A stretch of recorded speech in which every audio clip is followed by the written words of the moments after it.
So imagine it is your court date. You are going in court because there's something unbelievably wrong with your car. And this is a new car, you've had it for not even a week. And so you feel like it's the fault of the person who sold this car to you.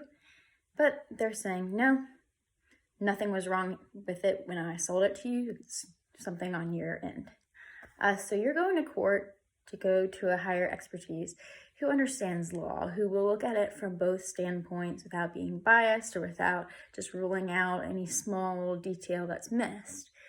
You're going to an expert who knows how to solve this correctly and give the right decision, right choice where that decision is rightly placed.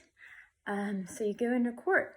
Now, I think a lawyer, any lawyer out there, or judge, is a great example of someone who exemplifies epistemic justice. They've been getting training for so many years. First, you have to go to undergrad school, and then you go and test into a law school. You have to get your GED. A lot of these people are going to Yale, Harvard, just all different amazing law schools to get a higher education, understanding all these different laws that are coming in. They look at every piece of information that they receive from, the verdict, and they're going to look at it from a higher standpoint with a lot of knowledge, a lot of background and laws, rules. There's so many laws that we aren't even aware of, like, oh, I can't pick up this trash that I just found on the side of the road and put it in someone else's trash can that's right next to me because, that's not my trash can and this isn't their trash to put in there. So that's actually a law, believe it or not. And there's just like a lot of common laws that we take for granted or we think are a law and aren't really. I know growing up, I personally thought it was a law that you had to wear closed-toed shoes when driving, but in reality, you can actually wear flip-flops while driving, but it is a law to not wear, like you have to wear shoes. You can't wear nothing. It has to be at least sandals. But these lawyers, they're specifically trained to know all these small to very big laws that we just have no comprehension of.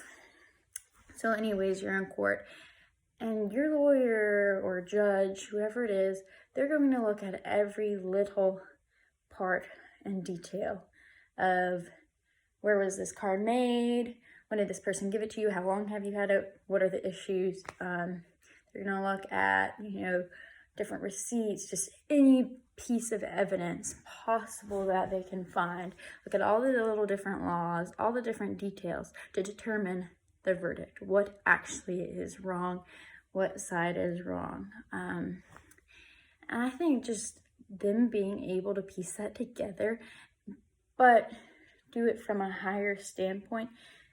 They're not just looking at one situation, they're looking at the whole situation, which of course is maybe the one situation, what's wrong with your car. But they're going to look at both sides, who is right, who is wrong. And they're not going to just listen to you saying, hey, this happened to my car, but it's not my fault. It's the person who sold it to me fault. I hardly have driven on it. It can't be my fault. They're not just going to say, okay, yeah, you're right. Or they're not going to just listen to the person who sold it to you who's saying, hey, I sold it to them in great shape. They've only had it for a week. If they've messed it up, that's totally their fault. It's not mine. I did nothing to that car. It was perfect when I sold it to them. They're not going to just rule that out either. They're going to look at both of the options and kind of draw a conclusion from that, see both sides, look at all the evidence from their higher standpoint and higher knowledge that we can't quite grasp.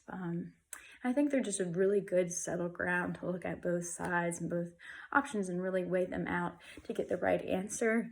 And I really think they do take in consideration both sides. And they just, I don't know, they try to do the right thing for all of us. So I think judges and lawyers are a really great example of people who show epistemic justice.